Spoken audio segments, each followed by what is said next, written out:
My mother said, "Your sister I's coming with her 2 kids to live with us, so you need to leave, you parasite." I replied, "You're joking, right?"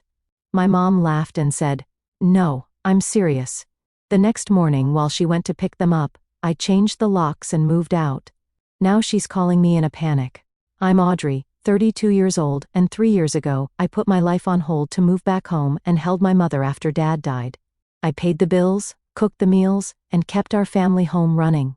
Yesterday, she called me a parasite and told me I needed to leave because my sister Jessica was moving in with her 2 kids.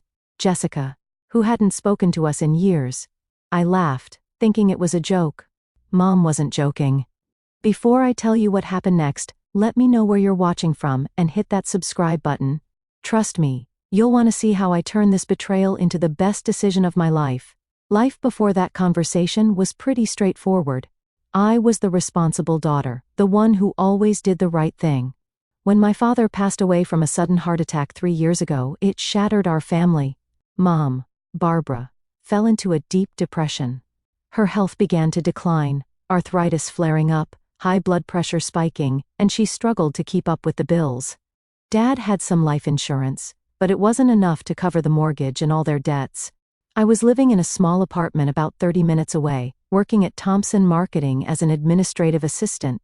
The job wasn't glamorous, but it paid the bills and offered potential for growth.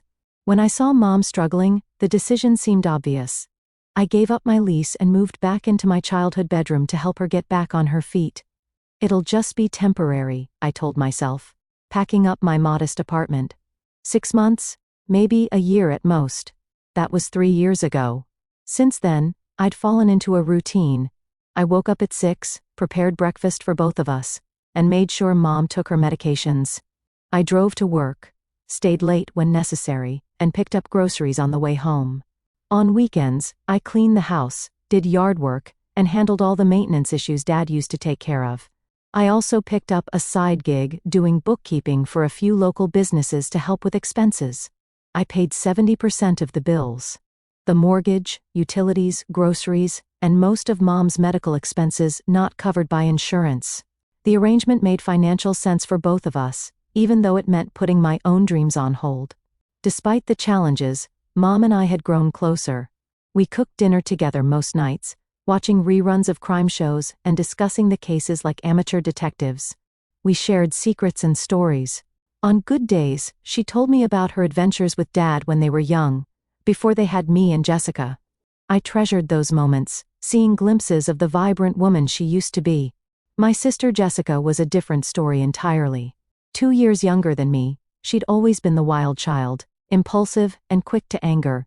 While I stayed close to home for college to help with family expenses, Jessica had moved across the country to California. After a string of failed relationships and job changes, she met a guy, got married quickly, and had 2 kids, Emma and Tyler. We hadn't seen her since Dad's funeral, and even then she'd stayed only long enough for the service before rushing back to her life. "Your sister needs to find herself," Mom would say whenever I brought up Jessica's absence, especially during the holidays or when Mom needed extra help. "She's sensitive. Different than you." I had my own dreams, modest as they were. I was slowly saving to start my own small business someday, a bookkeeping service for small local businesses. I loved bringing order to chaos, making numbers balance, helping people understand their finances. But that goal seemed increasingly distant with each bill that arrived. My best friend Rachel constantly told me I was being taken advantage of. "You're putting your life on hold for someone who wouldn't do the same for you," she said during our monthly lunch date at the small Italian restaurant downtown. "She's my mother." I always responded, "What else can I do?" 6 months ago, things started to change. Mom met Gerald at her church group, a retired accountant with thinning gray hair and a booming laugh. He started coming over for dinner, then staying late into the evening. Mom seemed happier, more energetic. She started coloring her hair again and buying new clothes. I was genuinely happy for her. After years of grieving Dad, she deserved some joy. And if I occasionally felt like a third wheel in my own home, I pushed those feelings aside. This was progress. This was healing. "Maybe soon she'll be ready for me to move out," I told Rachel hopefully. "Get my own place again. Start building my own life." I believed our arrangement was temporary. I believed my sacrifices were appreciated. I believed family looked out for each other no matter what. I was wrong about all of it. The changes were subtle at first, so gradual, I almost didn't notice them. Mom became increasingly critical of my housekeeping, though I'd been maintaining the house the same way for years. The kitchen floor is sticky, she complained one morning, though I'd mopped it the night before. This laundry has been sitting here for days, she noted, pointing to a basket I'd folded just hours earlier. My cooking, once praised, now received lukewarm responses. It's a bit bland, isn't it? Or, I can't eat spicy food anymore. Gerald's visits increased, and with them came sidelong glances and whispered comments. Still living at home at your age? He asked once, not quite under his breath, while helping himself to the dinner I'd prepared. I brushed it off. Mom was happy, and that's what mattered. If Gerald was the price of her happiness, I could tolerate his presence. Then came the phone call. I was washing dishes one evening when the house phone rang. Mom rushed to answer it, turning away from me as she spoke. Jessica. It's so good to hear your voice, she gushed, moving into the living room for privacy. Jessica, my sister, who hadn't called on Mom's birthday, who sent generic gift cards at Christmas with no personal note, who hadn't asked once how Mom was coping after Dad died. The call lasted over an hour. When Mom finally emerged, her eyes were bright with excitement. Jessica just wanted to catch up, she said vaguely when I asked. She's going through some changes. After that, Mom started receiving regular calls, always taking them in her bedroom with the door closed. She became secretive, changing subjects when I entered rooms, hiding her phone screen. One day, I found brochures for local schools on the kitchen counter. What are these for? I asked, holding them up. Just gathering information, Mom replied, snatching them away for a church project. Our church didn't have any education projects that I knew of, and Mom hadn't mentioned any. Is everything okay with Jessica? I tried again. Are her kids needing new schools? Mind your own business, Audrey, she snapped, shocking me with her tone. Not everything is your concern. I tried discussing my concerns with Rachel over coffee the following weekend. Something's going on, I told her. Mom's hiding something about Jessica. Maybe Jessica is in trouble again, Rachel suggested. Remember when she needed that money for rent after her second breakup? I nodded, remembering the $1,000 I'd let my sister, money I never got back. Just ask your mom directly, Rachel advised. You deserve to know what's happening in your own home. But every attempt at direct conversation was met with criticism. The next concerning incident happened when I came home early from work with a migraine. I found Mom in my bedroom, sorting through my closet, a large donation box already half full with my clothes. What are you doing? I asked, my head pounding. Spring cleaning, she replied, though it was October. You never wear half of these things. Some of the items in the box were clothes I'd worn just the previous week. I was thinking we could convert this room into a proper guest room, Mom continued, not meeting my eyes. You could move your things to the basement. The basement was unfinished, damp, and filled with boxes. It had a small window and concrete floors. Why would I move to the basement? I asked. This has been my room for 3 years. Well, it was your childhood room before that, Mom said dismissively. Don't you think it's time for a change? Gerald started staying overnight more frequently. I'd wake up to find him at the breakfast table in his robe, drinking from my father's favorite mug. He began offering unsolicited financial advice, questioning my contributions to the household. Your mother tells me you've been a big help, he said one morning in a tone that suggested the opposite. But at your age, shouldn't you be establishing your own household? Mom needs help with the mortgage, I replied evenly. We have an arrangement. Arrangements can change, he said, sharing a look with my mother that made my stomach knot. My anxiety grew. I began having trouble sleeping, lying awake listening to the murmur of voices from my mother's room, catching fragments of sentences. Plenty of space once we need to tell her soon. Jessica's situation is different.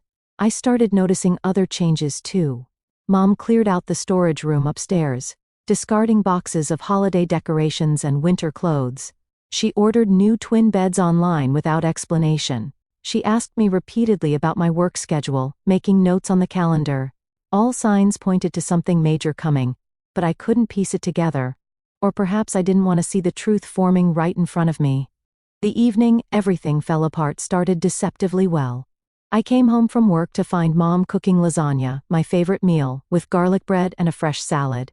The table was set nicely with the good dishes we usually reserved for holidays. "What's the occasion?" I asked, setting down my purse. "Can a mother make a nice dinner?" Mom replied, her smile not quite reaching her eyes. "Gerald will be joining us later." Of course, he would. I went upstairs to change, noticing more of my belongings had been shifted around, some family photos removed from my dresser. A sense of unease settled over me, but I pushed it aside. Maybe this dinner was Mom's way of thanking me for everything. When I came back down, Mom was pouring wine, another unusual touch for a weeknight. Sit, she urged, bringing the lasagna to the table. "Let's eat while it's hot." The food was delicious, but Mom barely touched hers, instead watching me with an intensity that made me nervous. After a few minutes of strange small talk about the weather, she cleared her throat. "Audrey, there's something I need to discuss with you." I set down my fork, my appetite suddenly gone. "What is it?" "Your sister Jessica is going through a difficult time," Mom began. "Her divorce was finalized last month, and she's struggling financially. The area they live in is expensive, and with 2 growing children." My mind raced, already seeing where this was heading.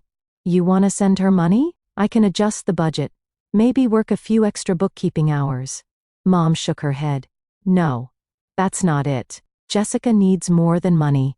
She needs a support system." She took a deep breath. "She's moving back home with Emma and Tyler. They'll be here next week." I blinked, processing this information. That's sudden. "But I guess we can make it work. The kids can have the guest room, and Jessica could use the office space downstairs." "It'll be tight, but Audrey," Mom interrupted, her voice hardening, "you don't understand. Jessica will need your room.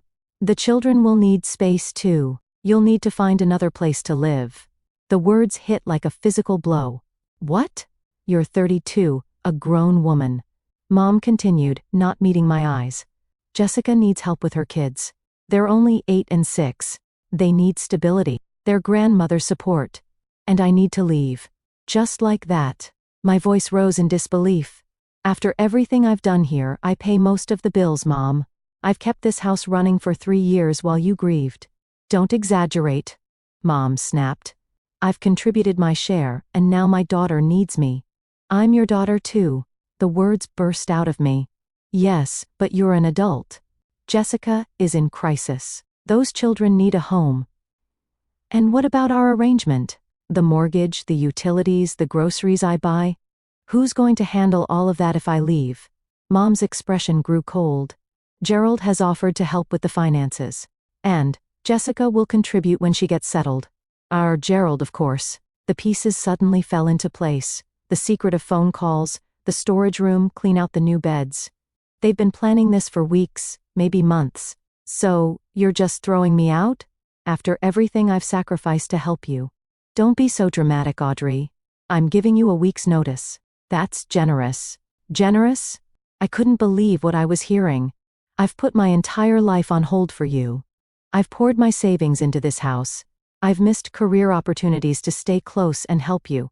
And I appreciate that," Mom said dismissively. "But it's time for you to move on. Jessica's situation is different. She has children to consider. And, what about my situation? Where am I supposed to go with 1 week's notice? How am I supposed to find an apartment and move that quickly?" "You're resourceful," Mom replied. "You've always been independent. Unlike Jessica, who needs more support." The injustice of it burned in my chest. So Jessica disappears for years, doesn't help when Dad dies, doesn't call, doesn't visit, and she gets rewarded with a place to live. While I, who've been here supporting you every day, get thrown out like garbage. Mom's eyes flashed. "That's enough. I won't be spoken to like that in my own home. You've been living here rent-free." "Rent-free?" I nearly shouted. "I pay the mortgage. I pay the utilities. I buy the groceries. I've spent thousands maintaining this house, and you've had a place to live," Mom countered. "Now you're just being selfish. Jessica needs help. Those children need stability. And what about what I need?" My voice broke. "You're being a parasite," Mom hissed, the words slicing through me. clinging to your childhood home instead of building your own life. It's not healthy, Audrey. A parasite. After everything I'd done, everything I'd given up, the word echoed in my mind as tears threatened to spill. The front door opened, and Gerald walked in, his timing suspiciously perfect. "Everything okay in here?" he asked, looking between us with artificial concern. "Fine," Mom said, composing herself. "I've just informed Audrey about Jessica's arrival next week." Gerald nodded, settling his hand on Mom's shoulder possessively. "It'll be good for Barbara to have her grandchildren here. Family is important." "Yes, family is important," I said bitterly. "Apparently, some family more than others." I stood up from the table. My dinner barely touched. "I need some air." "Audrey," Mom called as I headed for the door. "Be reasonable. You have until next Friday. Jessica's flight arrives at noon." I didn't respond, just grabbed my keys and walked out. In my car, parked on the street I'd grown up on, I finally let the tears fall. Not just for the betrayal of tonight, but for the 3 years I'd wasted believing I was valued, appreciated, needed. I'd been nothing more than a placeholder, a convenient solution until something better, someone better, came along. I drove aimlessly for hours, finally ending up at a small 24-hour diner on the edge of town. The waitress, an older woman named Patty with kind eyes, took one look at my tear-stained face and brought me a cup of hot chocolate without asking. "On the house, honey," she said, setting it in front of me. "Whatever it is, it looks like you could use it." I sat there until nearly midnight, nursing my drink and trying to process what had happened. A parasite. The word kept echoing in my head, each repetition a fresh wound. How could Mom see me that way after everything I'd done? When I finally returned home, the house was dark. I crept up to my room and closed the door quietly, leaning against it as fresh tears threatened. Looking around at the space I'd occupied since childhood, I noticed how much had already changed. My bookshelf had been partially emptied, photo frames removed, closet half cleared. They'd been erasing me gradually, preparing for my departure long before telling me. I pulled out an old photo album from under my bed, one thing they hadn't found yet. Inside were pictures of our family when it had been happy and whole. Dad, teaching me to ride a bike. Mom, braiding my hair for the first day of school. Jessica, and me building sandcastles at the beach. The 4 of us at my college graduation, smiling proudly. Where had that family gone? When had I become disposable? I thought about all the sacrifices I'd made. The job opportunity in Seattle I'd turned down because it was too far for Mom. The dating relationships I'd let fizzle out because I didn't have time between work and caring for the house. The $7,000 from my savings that had gone toward the new roof last year. The nights I'd stayed up researching Mom's medications, coordinating her doctor's appointments, managing her care. All of it meaningless now. All of it forgotten. Sleep eluded me that night.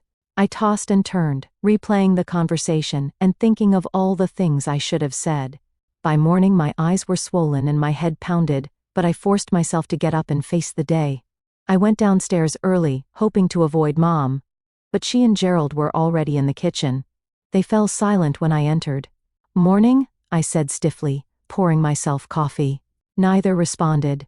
I stood at the counter, back to them, listening to their hushed conversation. "The smaller bedroom would be perfect for Tyler," Gerald was saying. "Emma can have the larger one since she's older." "We'll need to repaint," Mom replied. "Audrey's taste is so drab.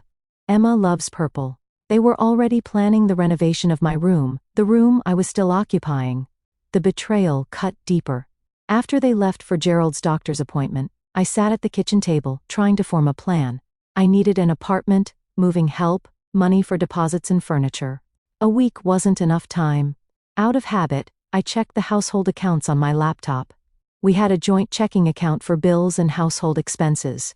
I'd always been transparent about the finances, showing Mom every transaction, discussing major expenditures. The balance was $960, significantly lower than it should have been. Scrolling through recent transactions, I found a withdrawal of $3,000 2 days earlier, money that had been earmarked for winter heating bills and property taxes. My hands shook as I clicked through to the transaction details.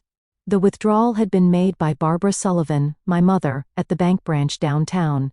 No explanation, no discussion with me beforehand. $3,000. My money, primarily. Money I'd worked extra hours to save. As I sat there staring at the screen, an email notification popped up. It was from Mom's account to her friend Linda. She'd accidentally copied me, or more likely she'd meant to email Jessica Sullivan and hit Audrey Sullivan and her contacts instead. The subject line read, "Re-bedroom furniture." Against my better judgment, I opened it. Linda found the perfect bunk beds for the kids at Westside Furniture. Gerald thinks we should wait until Audrey's out before delivery, but Jessica says they can be stored in the garage temporarily. So excited to have my real family home again. Barbara. My real family. The words were a knife to my heart. I scrolled down to see the previous messages in the thread. What I found was worse than I could have imagined. Weeks of correspondence about Jessica's return, discussions of how to handle the Audrey situation, complaints about my presence in the house. "She's become so entitled," Mom had written in one email. "Acting like the house is half hers because she pays some bills." Some bills? I paid almost everything. "Jessica needs a fresh start," another email read. "The kids deserve their grandmother's full attention, not shared with their aunt who refuses to launch her own life." I closed the laptop, feeling physically ill. How long had this been planned? How long had I been the obstacle to their perfect family reunion? As if on cue, the house phone rang. I let it go to voicemail, then listened as Jessica's voice filled the kitchen. "Mom, it's me. Just checking that everything's on track for next week. You're sure Audrey will be out in time? I don't want any drama with the kids there. Call me back." I played the message twice, listening to my sister's entitled tone. She hadn't spoken to me directly in over 2 years, and now she was orchestrating my eviction without so much as a conversation. The phone rang again almost immediately. This time I heard Mom's voice as the answering machine picked up. "Jessica, honey, it's Mom. Yes, everything's on schedule. Don't worry about Audrey. She always does what I tell her. She'll be gone before you arrive. Call me later about the school enrollment forms. Always does what I tell her." The words echoed in my head, illuminating a lifetime pattern I'd been too close to see. I'd always been the reliable one, the responsible one, the one who sacrificed. Jessica had always been the one who needed help, who deserved compassion, who required support. I'd spent my entire life trying to earn the love Mom gave Jessica freely, and I never would. That afternoon, I had a scheduled meeting with my boss, Mrs. Kendall, about quarterly targets.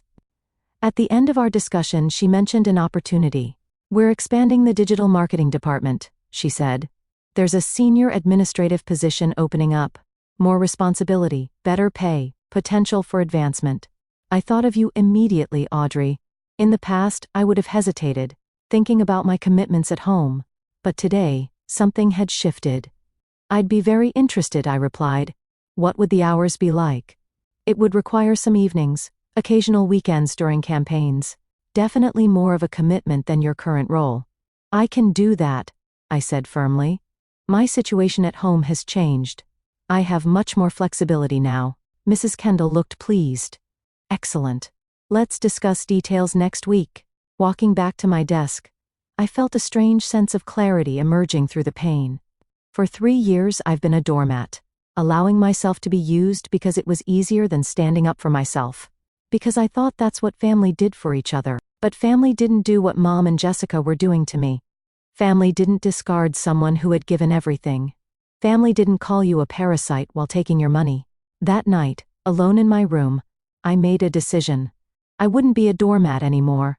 I wouldn't leave my home of 3 years with my tail between my legs, grateful for a week's generous notice. I would take control of the situation, and I would make sure Mom and Jessica understood exactly what they were losing. The next morning, I emerged from my room with a new attitude. I smiled at Mom over breakfast, agreed with Gerald's inane comments about the weather, and announced I'd be spending the weekend with Rachel to start planning my move. "That's good," Mom said, clearly surprised by my lack of resistance. "I'm glad you're being reasonable about this." "Of course," I replied pleasantly. "Family helps family, right?" The confusion on her face was satisfying. She'd expected tears, arguments, begging, not calm acceptance. Instead of going to Rachel's, I drove to see Laura Peterson, a friend from college who had become an attorney specializing in housing law. Over coffee in her office, I laid out the situation. "So basically, I've been paying most of the household expenses for 3 years, including the mortgage, but my name isn't on the deed, I concluded. Now I'm being told to leave with 1 week's notice. What are my rights here? Laura listened attentively, making occasional notes. Based on what you've described, you're legally a tenant, even without a formal lease. In this state, your mother would need to provide at least 30 days written notice to terminate your tenancy. 1 week is insufficient under the law. And the money I've contributed? The joint account she withdrew from. That's trickier, Laura admitted. Joint accounts legally allow either party to withdraw funds. However, given the circumstances, we could make a case for financial reimbursement based on your contributions to the household, especially for permanent improvements like the roof. She outlined my options, from formal legal action to negotiated settlements.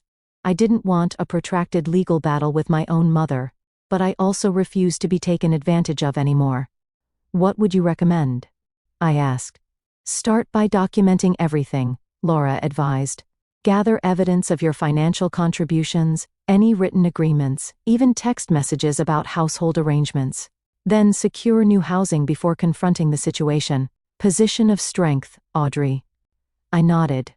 A plan forming in my mind. One more question. If I'm legally a tenant, what happens if my landlord leaves the property and attempts to prevent me from accessing my residence? Laura smiled slightly. As a tenant with established residency, you have the right to maintain access to your home until proper eviction procedures have been followed. Armed with legal knowledge, I began methodical preparations. First, I contacted Rachel, who had a friend in property management. By Saturday afternoon, I was touring apartments with Mr. Harrison, a kindly older gentleman who owned several small buildings in town. This one just became available, he said, showing me a 1-bedroom unit on the 2nd floor of a well-maintained building. It's not fancy, but it's clean and quiet. Most of the tenants have been here for years. The apartment was small but bright, with hardwood floors and large windows. At $850 per month, it was at the upper limit of what I could afford alone, but it was available immediately. I'll take it, I said decisively. Can I move in next weekend? Mr. Harrison seemed surprised by my eagerness, but pleased. Certainly. Let's go back to my office and handle the paperwork. Using my lunch breaks the following week, I quietly opened a new bank account at a different bank and transferred my personal savings there. I calculated a strict budget, factoring in rent, utilities, and living expenses without the cushion of sharing costs with Mom. After work each day, I sorted through my belongings, separating the essential from the optional. Clothes, personal documents, and irreplaceable items were packed first into suitcases I stored in my car trunk. Books, kitchen items I'd purchased, and electronics followed, smuggled out in small batches. My coworker Michael, who owned a pickup truck, agreed to help with larger items on Saturday. Moving day is always better with free pizza and beer, he joked when I offered to pay him. I made an appointment with a locksmith for Friday morning, explaining my situation carefully and confirming they could come exactly at 9:30 a.m. I requested copies of all utility bills, bank statements, and home repair receipts, creating a folder of documentation as Laura had suggested. Throughout the week, I maintained the charade of reluctant acceptance. I responded to Mom's thinly veiled excitement about Jessica's arrival with mild pleasantness. I answered Gerald's probing questions about my moving plans with vague assurances. Found a place yet? He asked over dinner Wednesday night. Working on it, I replied non-committally. It's a tight market. You could always stay with a friend temporarily, Mom suggested, clearly concerned I might try to extend my stay. I'll figure something out, I said with a smile that didn't reach my eyes. By Thursday evening, most of my essential belongings had been relocated to the new apartment or Rachel's garage. Mom had noticed some missing items, but seemed to attribute it to my spring cleaning efforts rather than systematic moving. The moment of truth arrived Friday morning. Mom came downstairs dressed for the airport run, her purse over her arm. I'm picking up Jessica and the kids at noon, she announced unnecessarily. Gerald will meet us there. We should be back around 2. I nodded from behind my coffee mug. Have a safe trip. I expect you'll continue packing today? The question had an edge to it. Of course, I replied. I know how important it is to have the room ready for the kids. She seemed satisfied with that answer. There are some boxes in the garage you can use. I'll see you this afternoon. As her car backed out of the driveway, I felt a strange calm settle over me. For 3 years I'd put her needs first, sacrificed my independence, compromised my future. All for family, all for love. And in return, I'd been labeled a parasite and discarded when someone more valuable came along. Not anymore. I watched until her car disappeared around the corner, then pulled out my phone and made the call that would change everything. "Sullivan Residence," I said when the locksmith answered. "Yes, 930 is perfect. Thank you." While waiting, I did a final sweep of the house, gathering the last of my personal documents, birth certificate, passport, the deed to my car. I found the folder containing the roof repair contract, showing my payment, receipts for the new water heater and kitchen appliances I'd purchased, and 3 years of bank statements showing my contributions to household expenses. At exactly 9:35, a white van pulled into the driveway. A middle-aged man in a gray uniform approached the door. "Miss Sullivan? I'm Tony from Secure Lock and Key. You called about changing the locks?" "Yes. Thank you for coming so quickly," I replied, ushering him in. "All the exterior doors, please. And I'll need 4 sets of keys." Tony nodded, surveying the entryways. "Should take about an hour for all 3 doors. Any specific type of lock you prefer?" "Whatever's most secure," I said. "Price isn't an issue." As Tony began working on the front door, removing the old hardware, Mrs. Fletcher from next door wandered over, curiosity evident on her face. "Everything all right, Audrey?" she asked. "I'm a locksmith. Your mother mentioned you were moving out soon. Just upgrading the security," I replied with a smile. "Mom's been concerned about the old locks." Mrs. Fletcher nodded, but her expression remained skeptical. "I saw you taking boxes out to your car all week. Barbara said Jessica's coming back today with the children." "That's right. Never thought I'd see that girl again after how she left," Mrs. Fletcher continued. "Your poor father was heartbroken. And now she's moving back in, with Barbara pushing you out." She shook her head disapprovingly. I stared at her, surprised by her insight and apparent support. "Everyone in the neighborhood knows how much you've done for your mother," Mrs. Fletcher said, patting my arm. "Don't think we haven't noticed who mows the lawn and fixes the gutters, who drives Barbara to her appointments, and picks up her prescriptions." Her words were unexpectedly comforting.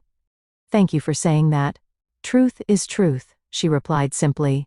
"Your father would be proud of you and ashamed of this situation." She glanced at the locksmith again. "You do what you need to do, dear. Some lessons need to be learned the hard way." With that cryptic statement, she returned to her yard, leaving me with a strange sense of validation. At least someone had seen my efforts, recognized my sacrifices. By 11, Tony had replaced all 3 locks and handed me the new keys. "All set, Miss Sullivan. These are high-security locks, much better than what you had before." "Perfect," I said, paying him and adding a generous tip. "Thank you for fitting me in today." Once the locksmith left, I called Rachel and Michael, who arrived within 20 minutes with Michael's truck. Together, we loaded my remaining furniture. The desk I'd bought in college, my reading chair, the bookshelf Dad had built me for my 16th birthday. "You sure about this?" Rachel asked as we carried boxes to the truck. "It's pretty drastic." "I'm sure," I replied. "I've spent 3 years being a doormat." "It stops today." By noon, the house was cleared of my presence except for a few strategic items I'd left in my room, enough to make it appear I was still in the process of packing, rather than completely gone. I took one last walk through the home where I'd grown up, where I'd cared for my father in his final months, where I'd supported my mother through grief. It didn't feel like home anymore. It felt like a place where I'd been used. We finished setting up my new apartment just after 1. It was small but cozy, with my familiar furniture making it feel instantly like mine. Rachel had brought houseplants and a welcome mat as housewarming gifts. Michael helped assemble my bed frame and hang curtains. "Not bad for a rush job," Rachel said, looking around with satisfaction. "It already feels like you." I nodded, emotions suddenly tightening my throat. For the first time in years, I had space that was truly mine. No one to criticize my decorating choices, question my schedule, or make me feel like an unwelcome guest. "Thank you both," I managed. "I couldn't have done this without you." After they left, I checked my phone. 3 missed calls from Mom, starting at 12:45. 1 voicemail. "Audrey, We've landed and are heading home. Gerald is picking us up. Please make sure the guest room is ready for the children. Call me back. No. Please. No, thank you. Just more demands. At 2:17, my phone rang again. Mom's number. I let it go to voicemail. A text followed almost immediately. We're home. Where are you? The key isn't working. I smiled slightly, imagining their confusion at the door. Another call. Another text. Did you change the locks? Call me immediately. 3 more calls in quick succession. Then a final text. This is completely unacceptable. We're standing outside with 2 tired children and luggage. If you don't open this door right now, I'm calling the police. That was my cue. I drove back to the house, parking across the street to observe the scene before approaching. Mom, Gerald, and 2 children I barely recognized stood on the front porch surrounded by suitcases. Jessica was pacing, gesturing angrily. Mom was on the phone, her face flushed with rage. Gerald was trying unsuccessfully to peer through windows. The children, Emma with long dark hair like Jessica's, Tyler with a baseball cap pulled low, looked confused and uncomfortable. I took a deep breath and walked across the street, the folder of documentation tucked under my arm, new house keys in my pocket. Having trouble? I asked pleasantly as I approached. Mom whirled around, nearly dropping her phone. Audrey, what have you done? Why can't we get into the house? I've secured my residence, I replied calmly, as is my right as a legal tenant. What are you talking about? Jessica demanded, stepping forward. Though I hadn't seen her in years, she looked exactly the same. Beautiful, angry, entitled. Mom said you were moving out today. Mom didn't provide proper notice as required by state law, I explained, my voice steady. Tenants are entitled to 30 days written notice before eviction, even family members. This is ridiculous. Mom sputtered. It's my house. Yes, it is, I agreed. And I've been paying the mortgage on it for 3 years, along with utilities, repairs, and maintenance. I've invested over $40,000 in this property since Dad died. Gerald stepped forward, attempting intimidation. Barbara asked you to leave. That should be enough. It's not, I replied, meeting his gaze without flinching. And I have documentation to prove my legal residence and financial contributions. I patted the folder under my arm. My attorney says I have a strong case for both extended notice and financial compensation. Attorney, Mom looked shocked. You consulted a lawyer against your own mother? I consulted a lawyer to understand my rights, I corrected. After you withdrew $3,000 from our joint account, without discussion. After you called me a parasite in the home I've maintained and paid for. After you and Jessica planned behind my back to displace me with 1 week's notice. Jessica rolled her eyes dramatically. Always the victim, Audrey. Mom needs help with the kids. I'm going through a divorce. Can't you think of someone besides yourself for once? The irony of Jessica, who had contributed nothing for years, accusing me of selfishness, was almost laughable. I've thought of others for 3 years, I replied evenly. I've put my life on hold to support Mom after Dad died. Something you didn't bother to do. I've paid bills, maintained the house, coordinated medical care, and been here every single day, while you were too busy to even call on her birthday. That's enough, Mom interjected, glancing nervously at the children who are watching our exchange with wide eyes. Just open the door, Audrey. We can discuss this inside. We can discuss it right here, I said firmly. I'm willing to move out, on proper terms. 30 days notice, as legally required. Repayment of the $3,000 you withdrew from our joint account. And fair compensation for my investment in home improvements, including the new roof and water heater. This is extortion, Gerald blustered. This is business, I corrected. You've treated me like a business arrangement rather than family, canceling our agreement unilaterally when a better option came along. I'm simply responding in kind. Mom looked around nervously, aware that neighbors might be watching. Feeney. Let's go inside and work this out. I pulled the new house keys from my pocket. I'll unlock the door, but I won't be staying. I've already moved my essential belongings to my new apartment. I'll return tomorrow to discuss terms. If we can reach an agreement, I'll be fully moved out within the 30-day period. You already moved? Mom looked genuinely surprised. But where? How? I made arrangements, I said simply, unlocking the door. Unlike some people, I don't expect others to solve my problems for me. As the door swung open, I handed Mom one set of keys. I've left detailed documentation of all my financial contributions on the kitchen table, along with a formal response to your verbal eviction notice. My attorney's contact information is included if you'd prefer to communicate through legal channels. Jessica pushed past us, ushering her tired children inside. This is so typical, Audrey. Creating drama when we're just trying to start over. I didn't bother responding to her. Instead, I looked directly at my mother. You called me a parasite, Mom. After everything I've done, everything I've given up to help you, that's not something I can forget. For the first time, I saw a flicker of shame cross her face. I was upset. I didn't mean, you meant it, I interrupted. And that's why I can't stay here anymore, even for 30 days. I'll come by tomorrow at noon to discuss arrangements. Please review the documentation before then. Without waiting for a response, I turned and walked back to my car.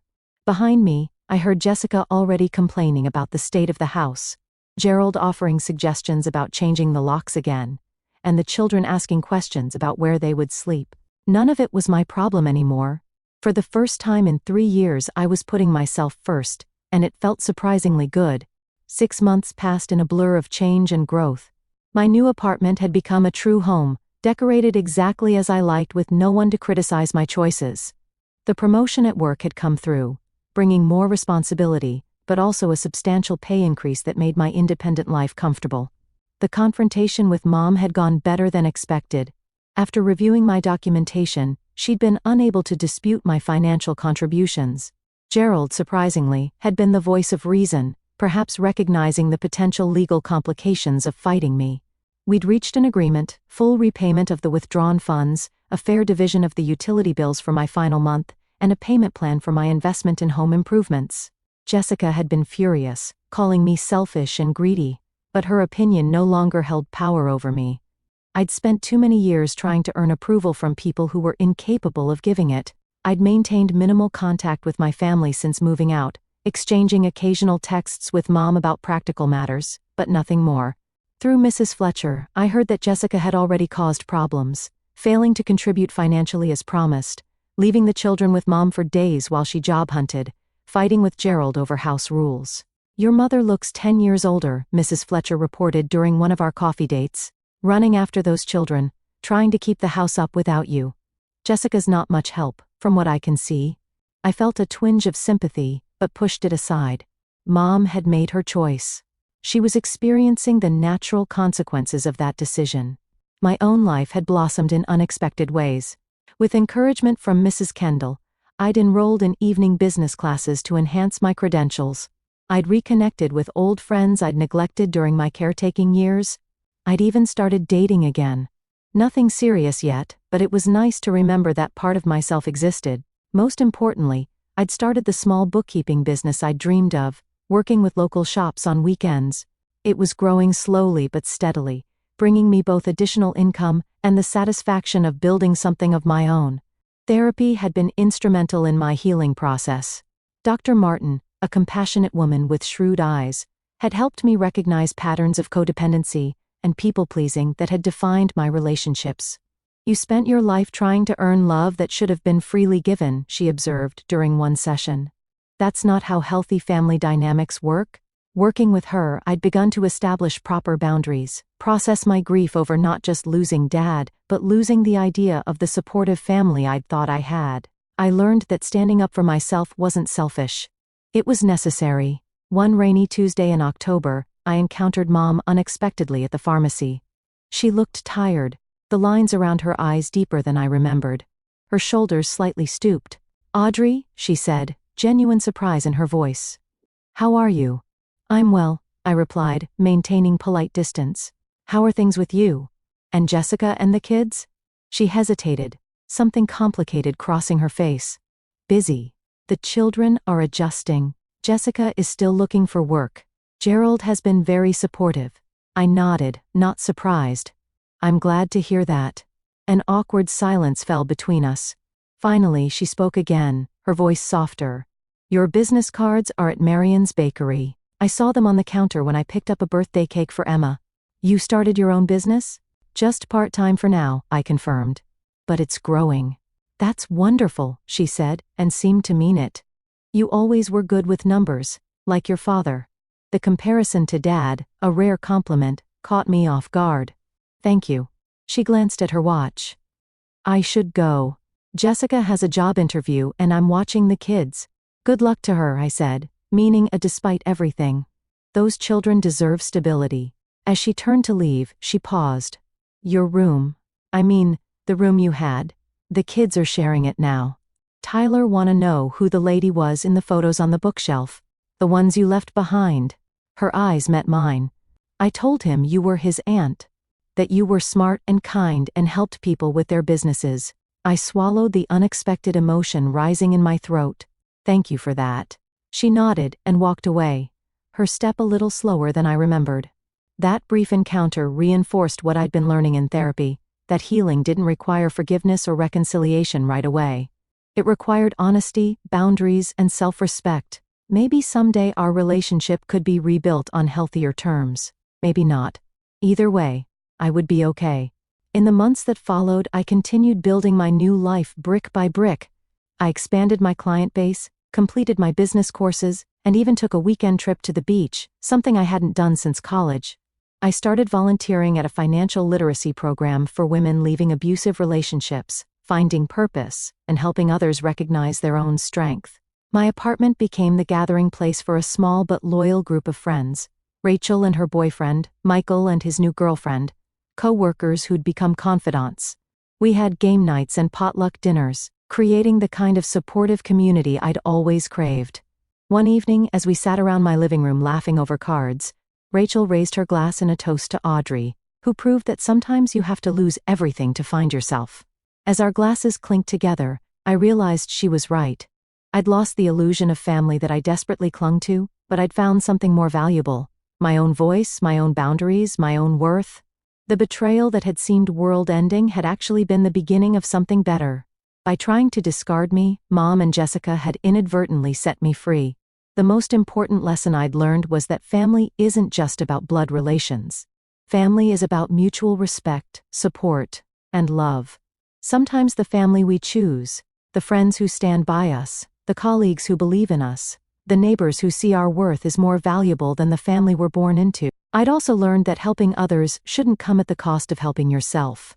That sacrifice is only meaningful when it's appreciated, not expected.